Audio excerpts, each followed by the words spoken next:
क्या आपको कभी ऐसा महसूस हुआ है कि कोई आपको बिना कुछ कहे धीरे धीरे कंट्रोल कर रहा है? क्या कभी किसी की बातें सुनकर आपको खुद पर शक होने लगा? या फिर कोई ऐसा इंसान जो हर बार जीत जाता है, बहस में भी, रिश्ते में भी और आपके फैसलों में भी, आपको पता भी नहीं चलता और कोई आपके दिमाग के तार हिला चुका होता है? ये सिर्फ चालाकी नहीं है, ये है डार्क साइकोलॉजी। इस वीडियो में हम खोलने जा रहे हैं उन गुप्त दरवाजों को जहां से शुरू होती है मैनिपुलेशन की असली कहानी। तैयार हो जाइए, सच्चाई आपको चौंका सकती है। Show title screen, dark psychology, secrets manipulation, Hindi में खुलासा। चैप्टर 1, डार्क साइकोलॉजी क्या है? डार्क साइकोलॉजी एक ऐसा मानसिक विज्ञान है जिसका इस्तेमाल लोग दूसरों के विचारों, भावनाओं और निर्णयों को अपने फायदे के लिए नियंत्रित करने में करते हैं। इसमें किसी व्यक्ति को बिना जोर जबरदस्ती के इस तरह प्रभावित किया जाता है कि वह वही करे जो सामने वाला चाहता है, चाहे वह उसके हित में हो या नहीं। यह कोई जादू नहीं है, बल्कि यह एक मनोवैज्ञानिक तकनीक है जिसे जानबूझकर चालाक लोग इस्तेमाल करते हैं। डार्क साइकोलॉजी का मुख्य उद्देश्य दूसरे व्यक्ति के मन में शक, डर, शर्म या भ्रम पैदा करके उसे नियंत्रित करना। इसमें व्यक्ति की सोचने समझने की क्षमता पर असर डाला जाता है ताकि वह अपने फैसले खुद न ले सके। डार्क साइकोलॉजी को इस्तेमाल करने वाले लोग अक्सर होते हैं नार्सिसिस्ट्स, जो खुद को सबसे ऊपर समझते हैं, साइकोपैथ्स, जिन्हें दूसरों की भावनाओं से फर्क नहीं पड़ता, मैनिपुलेटर्स, जो दूसरों को अपने इशारों पर चलाते हैं। इन लोगों को दूसरों की कमजोरियों का अंदाजा होता है और वे उन्हीं कमजोरियों का फायदा उठाते हैं। डार्क साइकोलॉजी में इस्तेमाल की जाने वाली मुख्य चीजें: मैनिपुलेशन, मानसिक चालबाजी; डिसेप्शन, धोखा; परसुएजन, प्रभाव डालना; कंट्रोल, नियंत्रण करना। उदाहरण से समझें। मान लीजिए कोई इंसान आपको बार बार ये कहे कि तुम हमेशा गलती करते हो या तुम्हें कुछ समझ नहीं आता। धीरे धीरे आप खुद पर शक करने लगते हैं। फिर वही व्यक्ति आपके लिए फैसले लेने लगता है और आप मान भी लेते हैं, क्योंकि अब आपको लगता है कि आप खुद सोचने लायक नहीं हैं। यही है डार्क साइकोलॉजी, चुपचाप दिमाग पर कब्जा करना। इससे खतरा क्यों है? क्योंकि जब कोई आपकी सोच और भावनाओं पर नियंत्रण पा लेता है, तो आप अपनी पहचान, आत्मसम्मान और निर्णय लेने की क्षमता खो सकते हैं।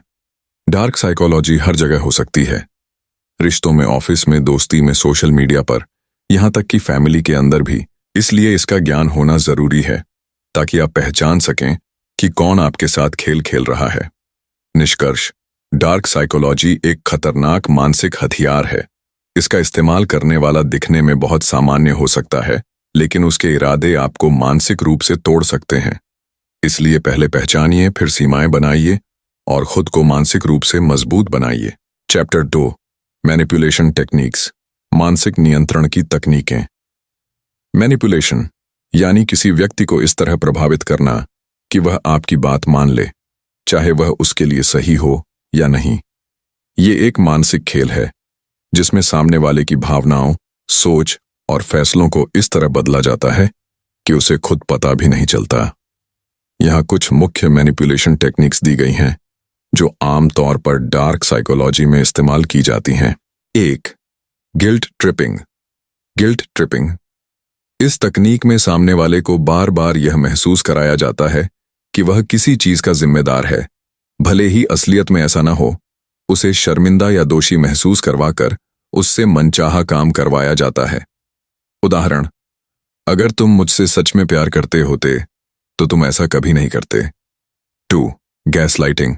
गैसलाइटिंग इस तकनीक में व्यक्ति को उसके ही सोच और याददाश्त पर शक करवाया जाता है। धीरे धीरे उसे यह यकीन दिला दिया जाता है कि उसकी सोच, उसकी यादें और उसके अनुभव गलत हैं।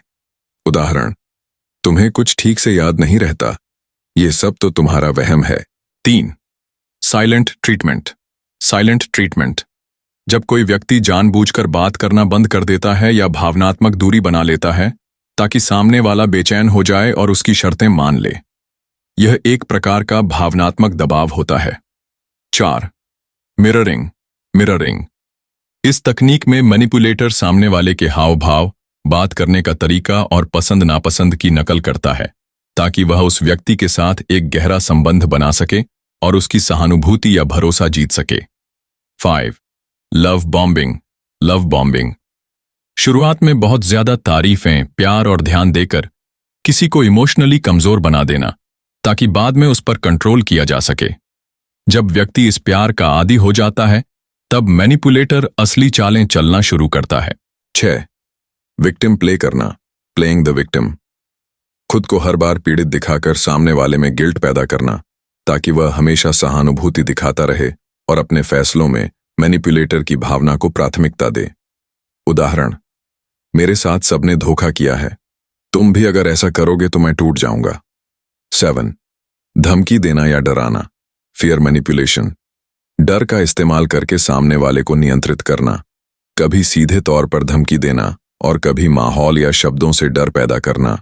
उदाहरण, अगर तुमने मेरी बात नहीं मानी तो बहुत पछताओगे। 8. Gaslight plus. साइलेंट ट्रीटमेंट का कॉम्बिनेशन। कई बार मैनिपुलेटर इन तकनीकों को मिलाकर इस्तेमाल करता है। पहले व्यक्ति की सोच पर शक करवाया जाता है, गैसलाइटिंग, फिर बात न करके उसे अंदर से तोड़ने की कोशिश की जाती है। निष्कर्ष, मैनिपुलेशन दिखने में बहुत मामूली लग सकता है, लेकिन इसका असर बहुत गहरा होता है। जब कोई व्यक्ति बार बार इन तकनीकों का शिकार बनता है, तो उसकी आत्मविश्वास, सोचने की शक्ति और पहचान पर असर पड़ता है। इन तकनीकों को पहचानना और उनसे खुद को बचाना बहुत जरूरी है। अवेयरनेस ही पहला हथियार है। चैप्टर 3, डार्क साइकोलॉजी से बचने के तरीके। डार्क साइकोलॉजी से बचना आसान नहीं है, क्योंकि इसका हमला सीधा आपके दिमाग और आत्मविश्वास पर होता है। लेकिन अगर आप सतर्क हैं और सही तरीकों को अपनाते हैं, तो आप खुद को इन मानसिक हमलों से बचा सकते हैं। यहाँ दे गए तरीके आपकी सोच को मजबूत करेंगे और आपको मैनिपुलेटर से दूर रखने में मदद करेंगे। 1. ना कहना सीखिए। जो लोग आपको मैनिपुलेट करना चाहते हैं, वो सबसे पहले आपकी बाउंड्रीज तोड़ते हैं। ना कहना आपकी पहली रक्षा है। हर बार हाँ कहना अच्छाई नहीं, कमजोरी बन सकती है। तो अपनी गट फीलिंग पर भरोसा करें। अगर किसी इंसान के साथ रहकर आपको बार बार उलझन, घुटन या गिल्ट महसूस होता है, तो ये इत्तेफाक नहीं है। मन का संदेह अक्सर सच बोलता है, उसे नजरअंदाज मत कीजिए। 3. सेल्फ रिस्पेक्ट से समझौता मत कीजिए।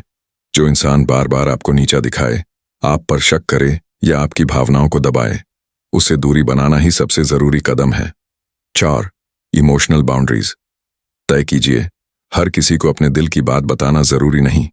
कुछ लोग आपकी कमजोरियों को आपके खिलाफ ही इस्तेमाल करेंगे। 5. नॉलेज ही असली ताकत है। जैसे जैसे आप डार्क साइकोलॉजी के तरीकों को पहचानना सीखेंगे, वैसे वैसे आप किसी के भी मानसिक खेल को तुरंत पकड़ पाएंगे। 6. सेल्फ अवेयरनेस और आत्मचिंतन कीजिए। हर दिन खुद से पूछिए, क्या आज किसी ने मेरे फैसले पर असर डाला? क्या मैंने कोई काम अपनी मर्जी से किया या किसी दबाव में? 7. टॉक्सिक लोगों से दूरी बनाना कोई गलत बात नहीं है। चाहे वह रिश्ता कितना भी पुराना क्यों ना हो, अगर वह आपकी मेंटल पीस छीन रहा है, तो उसे छोड़ना आपकी जिम्मेदारी है। अब जरा रुको और सोचो, क्या आपने कभी किसी के साथ ऐसा महसूस किया है कि वो आपकी सोच को धीरे धीरे बदल रहा है, कि आप खुद को कमजोर और उलझा हुआ महसूस करते हैं? अगर हाँ, तो इस वीडियो ने आपको एक नई नजर दी है।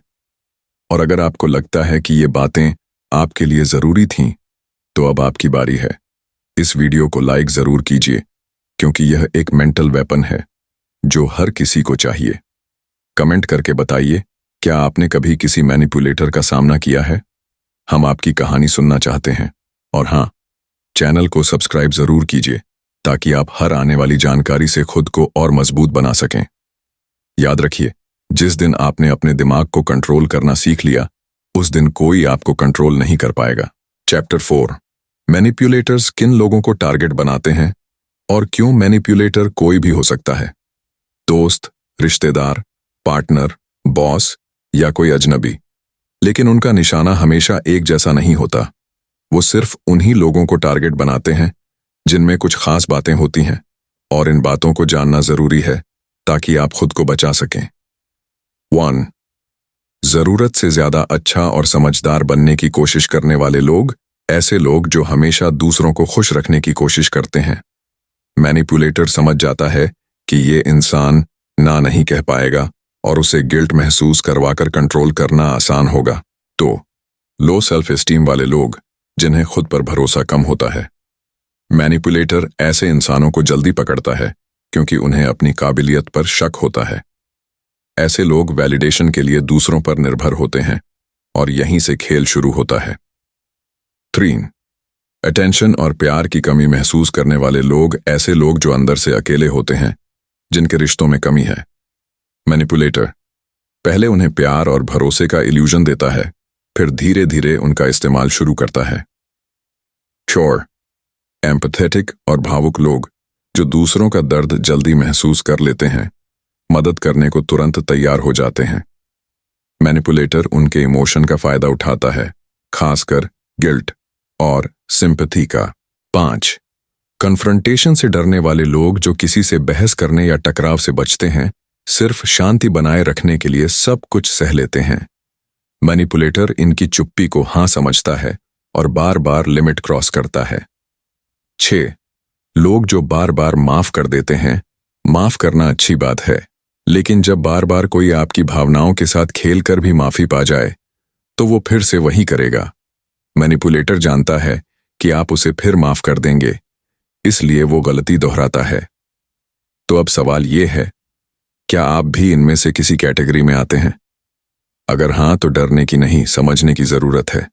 मैनिपुलेटर आपको तब तक कंट्रोल कर सकता है जब तक आप खुद को नहीं पहचानते। जैसे ही आपने खुद को समझ लिया, आपकी कमजोरी आपकी ताकत बन जाएगी। चैप्टर 5 डार्क साइकोलॉजी का पॉजिटिव इस्तेमाल।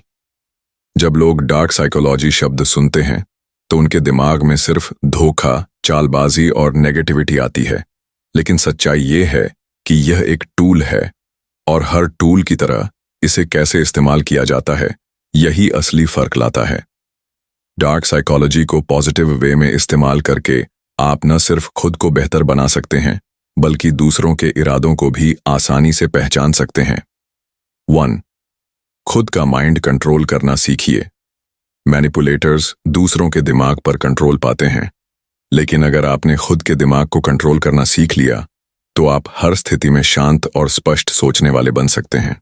कैसे करें? मेडिटेशन और माइंडफुलनेस, अपने थॉट पैटर्न्स को पहचानना, रिएक्शन की जगह रिस्पॉन्स देना। तो बॉडी लैंग्वेज को पढ़ना सीखिए। डार्क साइकोलॉजी में बॉडी लैंग्वेज एक मजबूत हथियार है। अगर आप सामने वाले के हाव भाव को पढ़ना सीख गए तो बिना बोले ही आप बहुत कुछ समझ सकते हैं। ध्यान दें, आंखों का संपर्क, हाथों की हरकत, आवाज का टोन, चेहरे की हल्की मूवमेंट। 3. Mindful communication अपनाइए। आपके शब्द, आपकी आवाज का टोन और आपकी टाइमिंग, ये सब बहुत मायने रखते हैं। डार्क साइकोलॉजी में ये सब टूल्स की तरह इस्तेमाल होते हैं। उदाहरण, सामने वाले की भाषा और अंदाज अपनाना, मिररिंग पॉज का इस्तेमाल करना, सवालों को जवाब से ज्यादा असरदार बनाना। 4. लोगों के इरादों को जल्दी पहचानना सीखिए। जब आप डार्क साइकोलॉजी की तकनीकें समझने लगते हैं तो आप ये भी समझने लगते हैं कि कौन आपको मैनिपुलेट कर रहा है और कैसे। लक्षण, बार बार गिल्ट दिलाना, आपके सेल्फ वर्थ पर सवाल उठाना, भावनात्मक गेम्स खेलना। 5. अपनी पर्सनालिटी को इंप्रेसिव बनाइए। डार्क साइकोलॉजी की पॉजिटिव तकनीकें आपके व्यक्तित्व को स्ट्रांग बनाती हैं। आपका आत्मविश्वास, बोलने का तरीका, सोचने का तरीका, सब कुछ निखर जाता है। फायदे, बेहतर लीडरशिप, रिश्तों में साफ सीमाएं, प्रोफेशनल लाइफ में प्रभाव। निष्कर्ष, डार्क साइकोलॉजी सिर्फ नकारात्मक नहीं है, ये एक समझ है, एक कला है। अगर इसे सही दिशा में इस्तेमाल किया जाए तो ये आपकी सबसे बड़ी ताकत बन सकती है। इसका मकसद किसी को नुकसान पहुंचाना नहीं, बल्कि खुद को और दूसरों को सही तरीके से समझना है। चैप्टर 6 इमोशनल ट्रिगर्स, भावनात्मक कमजोरी पर वार। इमोशनल ट्रिगर्स वे बटन होते हैं जिन्हें दबाकर लोग आपके दिमाग और दिल दोनों को कंट्रोल कर लेते हैं।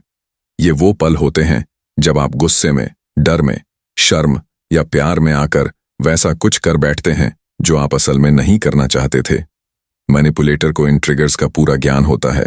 वो जानता है कि कब क्या बोलना है जिससे आप टूट जाएं डर जाएं या गिल्ट में आ जाएं। इमोशनल ट्रिगर्स को कैसे पहचानें? 1. गिल्ट। गिल्ट आपको बार बार ये एहसास दिलाया जाता है कि आप गलत हैं या आपने किसी को दुखी किया है। उदाहरण, तुमने मेरी बात ना मानकर बहुत बुरा किया। 2. शर्म। शेम आपकी कोई पुरानी गलती या कमजोरी याद दिलाकर आपको छोटा महसूस कराया जाता है। उदाहरण, तुम हमेशा से फेल होते आए हो। 3. डर। फियर डर दिखाकर आपसे फैसले करवाए जाते हैं। उदाहरण, अगर तुमने मेरा साथ नहीं दिया तो सब कुछ खराब हो जाएगा। 4. प्यार और स्वीकृति की लालसा। नीड फॉर लव, अप्रूवल आपको ऐसा महसूस कराया जाता है कि अगर आपने सामने वाले की बात ना मानी तो वो आपसे दूर हो जाएगा। उदाहरण, अगर तुम मुझसे प्यार करते हो तो तुम्हें मेरी बात माननी चाहिए। लोग इन ट्रिगर्स का इस्तेमाल क्यों करते हैं? क्योंकि ये सबसे आसान और असरदार तरीका है किसी के फैसलों पर कब्जा पाने का। ये मानसिक हमले होते हैं, बिना हथियार के, और अक्सर शिकार को पता भी नहीं चलता कि वो कंट्रोल हो रहा है। इनसे कैसे बचें? 1. अवेयरनेस। हर बार जब आप किसी भावनात्मक दबाव में कुछ करने लगें, रुकिए और सोचिए, क्या यह फैसला मेरी सोच का है या किसी और के दबाव का? 2. Emotional distance. हर बात का जवाब उसी वक्त देना जरूरी नहीं, कभी कभी दूरी बनाना ही सही होता है। 3. बाउंड्रीज। अपनी सीमाएं तय करें। अगर कोई बार बार आपकी भावनाओं से खेल रहा है तो वो इंसान आपके सम्मान के लायक नहीं, क्योंकि ये सबसे आसान और असरदार तरीका है किसी के फैसलों पर कब्जा पाने का। ये मानसिक हमले होते हैं, बिना हथियार के, और अक्सर शिकार को पता भी नहीं चलता कि वो कंट्रोल हो रहा है। इनसे कैसे बचें? 1. अवेयरनेस। हर बार जब आप किसी भावनात्मक दबाव में कुछ करने लगें, रुकिए और सोचिए, क्या यह फैसला मेरी सोच का है या किसी और के दबाव का? 2. Emotional distance. हर बात का जवाब उसी वक्त देना जरूरी नहीं, कभी कभी दूरी बनाना ही सही होता है। 3. बाउंड्रीज। अपनी सीमाएं तय करें। अगर कोई बार बार आपकी भावनाओं से खेल रहा है तो वो इंसान आपके सम्मान के लायक नहीं। 4. Self validation. जब आप खुद को स्वीकार करते हैं, खुद से प्यार करते हैं, तो दूसरों की मंजूरी की जरूरत कम हो जाती है। Chapter 7, mind games. जो अक्सर रिश्तों में खेले जाते हैं, रिश्ते प्यार, समझ और इज्जत पर टिके होते हैं। लेकिन जब कोई इंसान अपने फायदे के लिए रिश्ते में माइंड गेम्स खेलने लगे तो वही रिश्ता जहर बन जाता है और शिकार को पता भी नहीं चलता कि उसके साथ क्या हो रहा है। मैनिपुलेटर्स रिश्तों में भावनाओं के नाम पर सबसे ज्यादा चालें चलते हैं, क्योंकि वहां भावनाएं गहरी होती हैं और सीमाएं कमजोर। आइए जानते हैं वो कॉमन माइंड गेम्स जो सबसे ज्यादा रिश्तों में खेले जाते हैं। 1. गैसलाइटिंग। गैसलाइटिंग ये सबसे खतरनाक माइंड गेम है। इसमें सामने वाला बार बार आपकी सोच, याददाश्त और सच्चाई पर सवाल उठाता है ताकि आप खुद पर ही शक करने लगें। उदाहरण, तुम तो हमेशा चीजें बढ़ा चढ़ाकर बोलते हो, तुम्हें सही से कुछ याद नहीं रहता, ऐसा कुछ हुआ ही नहीं, ये बस तुम्हारा वहम है। नतीजा, आप धीरे धीरे खुद पर भरोसा खोने लगते हैं और उसकी हर बात मानने लगते हैं। 2. Silent treatment. चुप्पी से सजा देना। गलती चाहे जिसकी भी हो, मैनिपुलेटर आपको इग्नोर करना शुरू कर देता है, बोलना बंद कर देता है, ताकि आप गिल्टी महसूस करें और झुक जाओ। नतीजा, आप अपनी गलती ना होते हुए भी माफी मांगते हैं। 3. Guilt tripping. गिल्ट में फंसाना। आपको बार बार याद दिलाया जाता है कि आपने उसे तकलीफ दी है, चाहे गलती आपकी हो या नहीं। उदाहरण, मैंने तुम्हारे लिए इतना किया और तुम मेरे लिए इतना भी नहीं कर सकते। नतीजा, आप मजबूर होकर वो कर बैठते हैं जो आप नहीं करना चाहते थे। 4. Playing the victim. हमेशा खुद को पीड़ित दिखाना। मैनिपुलेटर हर लड़ाई में खुद को बेचारा बना देता है ताकि आप उसे दिलासा दो और अपनी गलती मान लो, चाहे आप सही ही क्यों ना हो। 5. Blame shifting. हर गलती आपके सिर पर डाल देना। जब भी कोई समस्या होती है, वो इंसान तुरंत कहता है कि सब तुम्हारी वजह से हुआ। वो कभी जिम्मेदारी नहीं लेता। 6. Conditional love. शर्तों वाला प्यार। जब वो आपसे कहे, अगर तुम मुझसे प्यार करते हो तो ये काम कर दो, तो समझिए वो प्यार नहीं, सौदा कर रहा है। इन माइंड गेम्स से बचने के तरीके। 1. हर बार माफी मांगना बंद कीजिए जब गलती आपकी ना हो। 2. अपने भरोसे को बनाए रखिए। कोई आपको बार बार गलत नहीं कह सकता अगर आप सही हों। 3. खुद को साबित करने की जरूरत महसूस न करें। 4. अगर रिश्ता मन की शांति छीन रहा है तो वहां रुकना जरूरी नहीं। 5. सीमाएं तय कीजिए और उन्हें तोड़ने वालों को पहचानिए।